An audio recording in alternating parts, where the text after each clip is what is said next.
the West.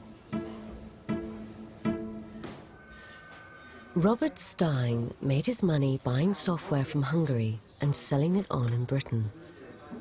On a trip to the Hungarian Institute of Technology in early 1986, he saw the game that would prove both a blessing and a curse. We were wandering around in a big room with all kind of computers going, with all kind of software going, and somewhere in a corner I have seen a game which consisted of bricks coming down or some kind of shapes, and was tucked away somewhere in a corner, and I was asking, what is this? Others said, ignore it. So we wandered around, and I kept coming back to that. After some reluctance, the Hungarians revealed that this wasn't actually their game and supplied Stein with the name of the Moscow Computer Center.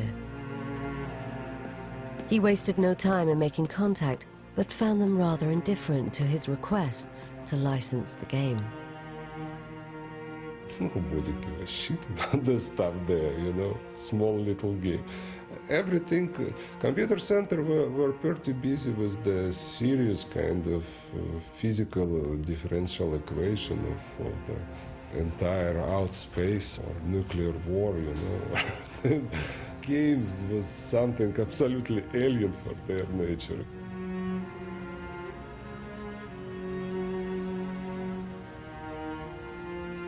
Alexei Pujitnyov ended up dealing with Stein's requests on their behalf. He proposed about something like £10,000 for it as advance payment. I replied him that we are interested in his proposal and ready to continue, kind of talk about this, and he interpreted this facts as an agreement on everything. Casual agreements like this were normal among the gaming fraternity. But this was Russia, and this informal arrangement would soon bring Stein head-to-head with the might of the Soviet state.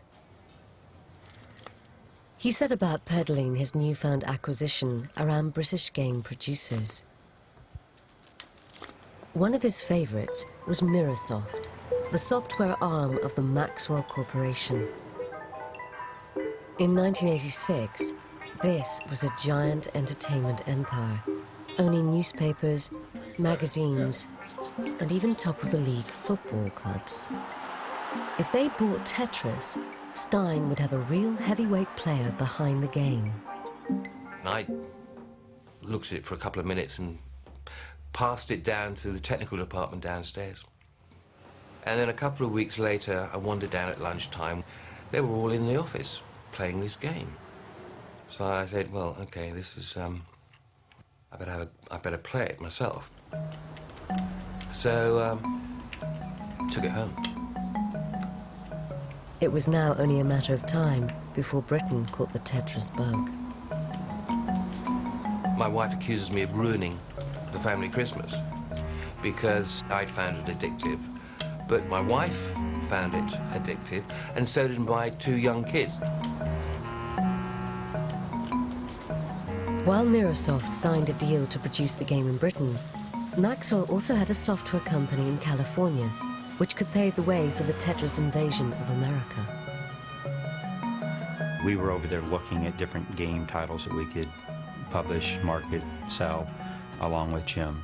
He said, you're going to like this. So I sat and I played Tetris for a couple of hours, and we went off and got a bite to eat, and everybody else was ready to go home while I wanted to go back to the office, and did, and went back and played another 3 or 4 hours. Phil came back next day saying, this is great. It's a great product.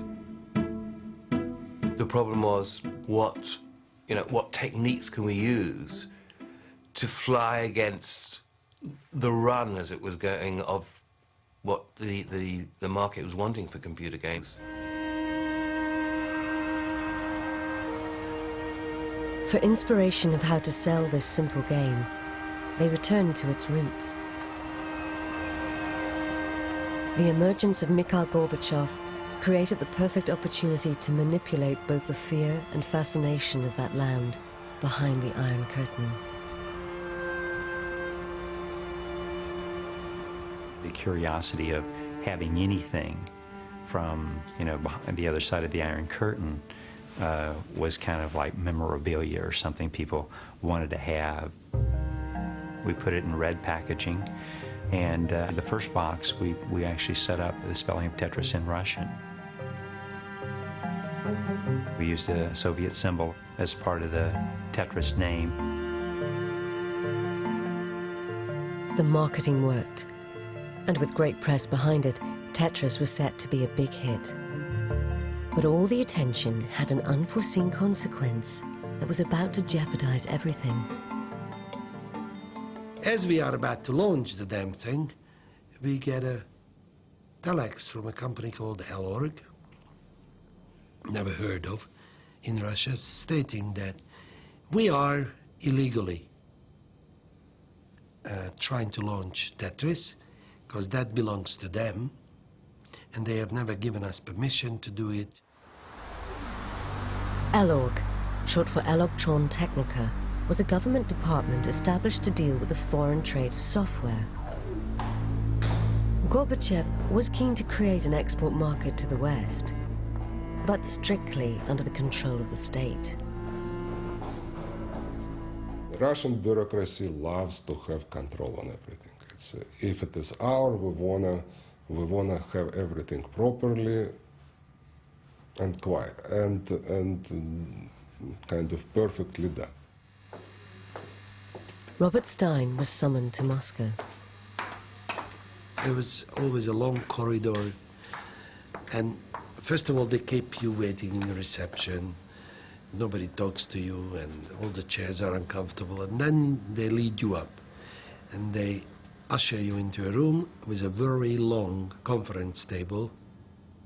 It was like you being questioned in a court, because they shown an absolute distrust of whatever I was saying.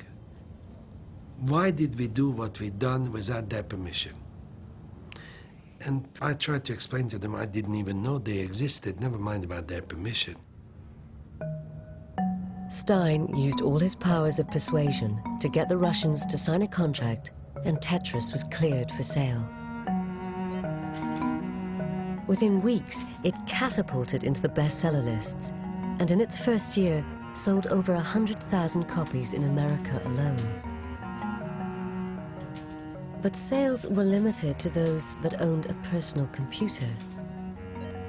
The real mass market lay elsewhere.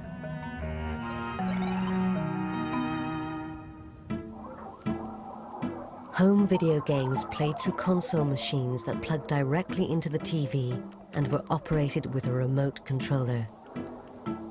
In 1988, this was a multi-billion-dollar industry.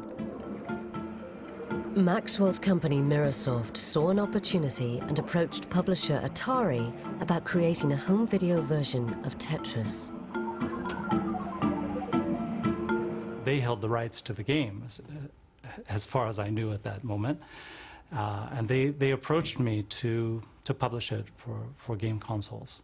So I sort of took it to committee at Atari Games, and everybody was crazy about it. The PC version of Tetris was ideally suited to adapting for a video game. Atari struck a deal and set about enhancing its visual appeal. I felt that puzzle pieces should be 3D. So our engineers turned them into 3D sort of shaded things. I thought it looked much more polished and much less sort of PC game-ish. A lot of little things that, just the way they're laid out on the screen made the game more exciting.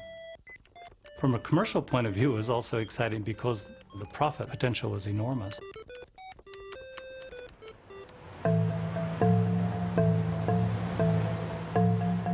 By the middle of 1988, Alexei Pachitnyov's simple game was an extremely valuable asset, set to make millions for companies in Europe and North America. But there was one important market that remained untapped. Japan not only had a burgeoning consumer electronics industry, but also a long tradition of puzzle games. Hank Rogers was a young entrepreneur who traveled the world looking for games to produce for the Japanese market. I'd have my computer with me and I'd do a little spreadsheet, figure out how much money I could make on a title, and I'd be able to make a decision right there, make somebody an offer. It was at an American trade show that Hank met Atari's Randy Brolight and first saw the game that would make his fortune. Tetris was probably the quietest game at the show. Even then, products were graphically exciting and audio exciting. This game had a totally different thing. I wanted to play it not because it was any of those things, but because it struck some basic chord and couldn't stop playing.